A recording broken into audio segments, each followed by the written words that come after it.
People didn't vanish here by accident. They came willingly. And once they saw what the lake showed them, they never stayed. This lake doesn't reflect the present. It reflects what comes next. Locals don't know how it works, only what happens after. Over 10 years, 12 people looked into this water. None of them were found. Tonight, I'm going to tell you what they saw, what they left behind, and why the lake never shows the same future twice. The lake sits deep in a forest people stopped mapping years ago. No signs point to it. No trails lead directly there. You only reach it if someone shows you the way, and most locals refuse to do that. They say the water looks normal from a distance, clear, still, ordinary, but the closer you get, the more wrong it feels. The surface doesn't ripple even when the wind cuts through the trees. Leaves fall and never disturb it. At night, the lake reflects the moon perfectly, but the stars never appear. That detail alone keeps people awake after they notice it. The first disappearances were easy to ignore. A hiker who never came back. A photographer whose car stayed parked for days. Search teams blamed wildlife, weather, accidents. But then patterns began to emerge. Every missing person had been alone. Every one of them arrived close to sunset. And every single one was last seen standing still at the edge of the water, not moving, not speaking, just watching something no one else could see. Locals started warning outsiders. Not loudly, not with signs or fences, just quiet sentences said too late. Don't look for too long. Don't come back twice. If you see yourself blink, leave. No one ever explained what that meant. They didn't have to. Because those who understood never stayed long enough to tell anyone else. One man did try. His name was Evan Miller, 32 years old. No history of mental illness, no criminal record. He came to the lake after hearing rumors online. He thought it was a myth, a story invented to scare tourists. He parked his car near the tree line and walked alone toward the water. The last photo on his phone wasn't of the lake. It was of his reflection, older, scarred, smiling in a way Evan never did. That photo was taken at 6:41 p.m. At 6:43, his phone stopped recording. His shoes were found the next morning perfectly dry, placed side by side at the shore. And that was when people realized something terrifying. The lake wasn't showing death, it was showing certainty. The disappearances didn't feel connected at first. Different ages, different reasons for coming, different times of year. But when investigators finally laid everything out side by side, the similarities became impossible to ignore. Every person who vanished had arrived alone. No exceptions. Every one of them had stayed less than 20 minutes by the lake, and every disappearance happened within the same narrow window of time, just before sunset, when the light shifts and shadows stretch unnaturally across the water. One woman, a college student named Marissa Cole, came to the lake with a group of friends. They camped nearby, laughing, filming, treating it like any other creepy location pulled from the internet. Marissa walked ahead, curious, phone in hand. She stopped at the edge of the water and froze. Her friends called her name. She didn't respond. They said she looked calm, almost relieved. When one of them reached out to touch her shoulder, Marissa stepped backward, not into the forest but toward the lake. Her reflection moved first. That detail came up again and again in witness statements. The reflection always moved first. Marissa never screamed.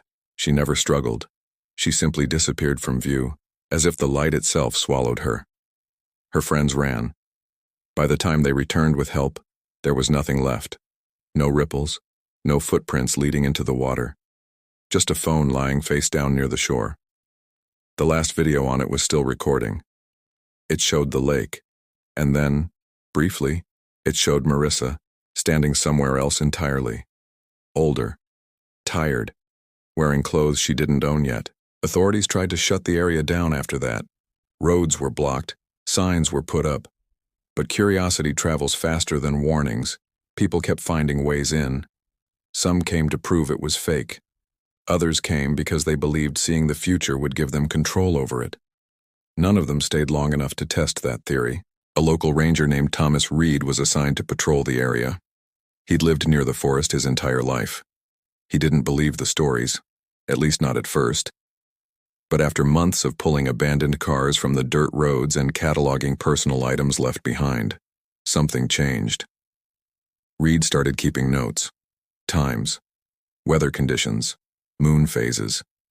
He noticed that on nights when the lake was perfectly still, no insects, no birds, no wind, someone always disappeared within 48 hours. It wasn't random. It was waiting. Reed made one rule for himself. He would never look directly into the water. Not fully. He said it felt like standing at the edge of a decision you didn't remember making.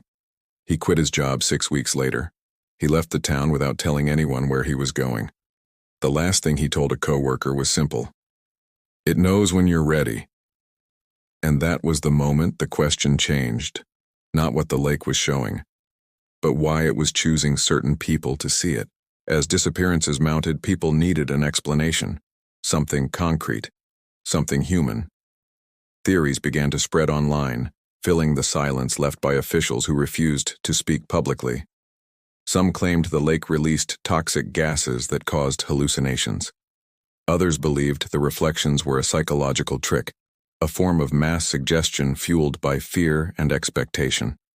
If you arrived believing you would see the future, your mind would create it for you. For a while, that explanation seemed enough. Scientists were brought in quietly. Water samples were taken at dawn. Air quality was measured along the shore. Nothing unusual was found. No toxins, no radiation, no chemicals capable of inducing shared visions. The lake was, by all measurable standards, ordinary. That should have ended the story. Instead, it made it worse. A small research team decided to test the strongest theory. That belief created the visions. They approached the lake blind.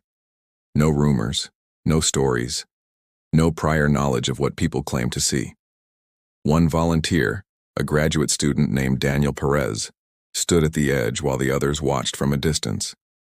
He was instructed to describe only what he saw, nothing more. At first, Daniel laughed. The water reflected the trees, the sky, his own face. Normal. But then he stopped talking. His posture changed. His breathing slowed. When asked what he saw, he hesitated. "It's still me," he said. "Just, not now." The reflection tilted its head. Daniel hadn't moved. The team pulled him back immediately. They later described the moment as subtle, almost disappointing. No scream, no sudden collapse.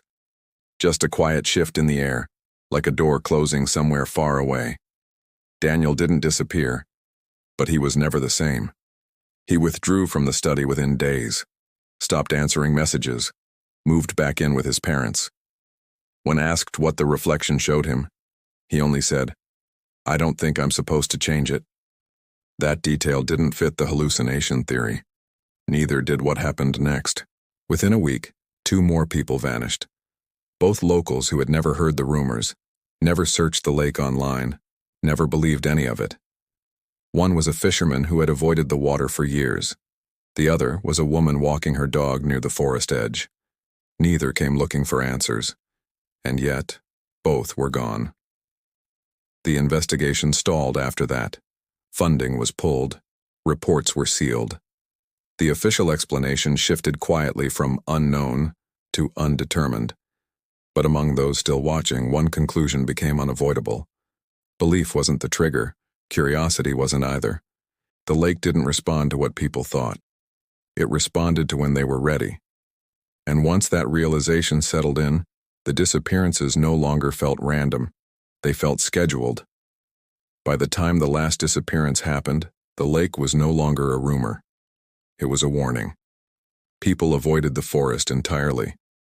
Roads that once carried hikers and photographers stayed empty. But one person chose to go anyway. Not out of curiosity, and not out of disbelief. Her name was Claire Whitman, 41 years old, a hospice nurse. She had spent years sitting beside people who already knew what was coming next. She didn't go to the lake to learn her future. She went because she believed she already understood it.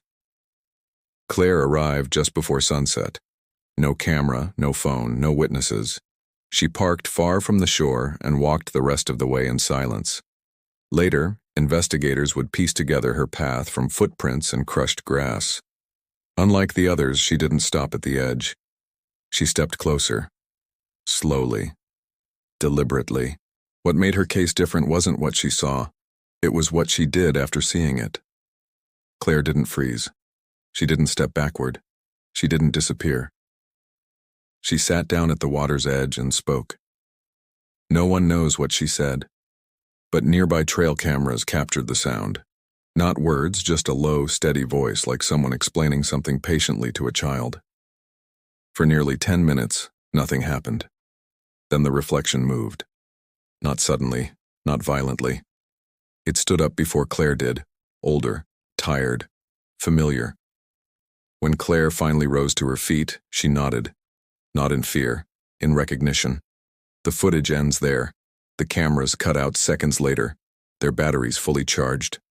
Search teams found no trace of her. No shoes. No belongings. Nothing left behind. It was the first time the lake took someone without leaving proof that they had ever been there. After Claire's disappearance, something changed. The lake stopped waiting for sunset. People began reporting strange reflections during the day, quick flashes in windows, faces in dark water nowhere near the forest. The phenomenon was spreading, not geographically, but psychologically. Those who had been near the lake said they felt watched afterward, like the decision had already been made for them. The lake was no longer just showing futures. It was reminding people of them. And that meant the final question was no longer whether the lake was dangerous. It was whether looking into it was the last free choice anyone ever made. After Claire vanished, the forest didn't become quieter. It became careful. Locals stopped talking about the lake out loud. Not because they were afraid of drawing attention, but because they feared something worse. Recognition. People began noticing moments in their own reflections that felt delayed. A bathroom mirror that didn't respond right away. A dark window that showed someone standing just a second too long. Nothing dramatic. Nothing provable. Just enough to unsettle. No new disappearances were officially linked to the lake after that. At least none that authorities acknowledged. But reports kept surfacing in smaller ways. Missed buses, abandoned apartments, lives that simply paused without explanation. The kind of disappearances that don't trigger searches because no one can say exactly when the person decided to leave. Those who studied the case eventually stopped asking what the lake was. They began asking what it required. The answer was never sacrifice, never belief, never fear. It only responded when someone reached a moment in their life where the future felt heavier than the present, when staying became harder than knowing. That's why the lake never showed the same future twice. It wasn't predicting outcomes. It was reflecting decisions already made, just not consciously. And that's what made it dangerous. Because if the lake was right, then the moment someone looked into it wasn't when their future changed. It was when they realized it already had. Some locals still claim the lake has dried up. Others say it's still there, hidden, perfectly still, waiting. Not for the curious, not for the brave, but for the precise moment when someone is ready to stop wondering what comes next and start recognizing it. If that's true, then the most terrifying part isn't what the lake shows. It's the idea that somewhere, someday, everyone reaches a reflection they don't need to look into anymore. And if places like this exist, the real question isn't where they are. It's how many people have already found them,